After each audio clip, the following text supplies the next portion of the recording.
अयोध्या में बने भव्य राम मंदिर का उद्घाटन और राम लल्ला की मूर्ति की प्राण प्रतिष्ठा 22 जनवरी 2024 को होगी। इस विशेष कार्यक्रम का उत्सव मनाने के लिए पूरा देश उत्सुक है। वहीं प्रधानमंत्री नरेंद्र मोदी रामलला की मूर्ति के लिए मुख्य यजमान बने हैं। शास्त्रों में ऐसा नियम है कि मूर्ति स्थापना के मुख्य यजमान को कुछ कठोर नियमों का पालन करना पड़ता है, जिसे यम नियम कहते हैं।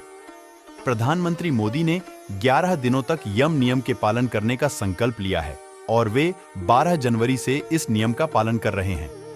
लेकिन क्या आप जानते हैं कि यम नियम आखिर होता क्या है और इसमें किन नियमों का पालन करना पड़ता है? चलिए जानते हैं। शास्त्रों के अनुसार मूर्ति स्थापना या मूर्ति की प्राण प्रतिष्ठा को पवित्र प्रक्रिया माना जाता है, इसलिए इसके कठोर नियम बनाए गए हैं।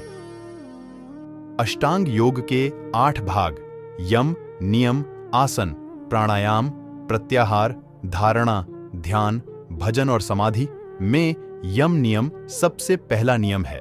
कुछ लोग यम नियम को बौद्ध धर्म के 5 सिद्धांत अहिंसा, सत्य, अस्तेय, ब्रह्मचर्य और अपरिग्रह भी मानते हैं। यम नियम में प्रतिदिन स्नान, अन्न त्याग, बिस्तर पर सोने का त्याग आदि जैसे कठोर नियमों का पालन करना होता है। प्रधानमंत्री नरेंद्र मोदी ने भी व्रत संकल्प के साथ इस धार्मिक और शास्त्रीय प्रक्रिया का पालन कर रहे हैं। प्रधानमंत्री नरेंद्र मोदी प्रभु श्री राम की प्राण प्रतिष्ठा के लिए कठोर यम नियम का पालन कर रहे हैं। पिछले 9 दिनों से पीएम मोदी ने अन्न का त्याग किया है। जल के स्थान पर प्रधानमंत्री एक नारियल पानी का सेवन करना पड़ता है।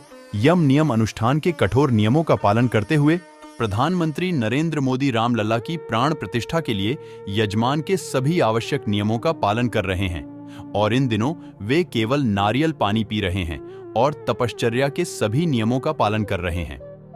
11 दिनों के यम नियम के साथ ही प्रधानमंत्री अपने सरकारी कामकाज और यात्रा, विशेष तौर पर सुदूर दक्षिण के मंदिरों में पूजा अर्चना भी कर रहे हैं।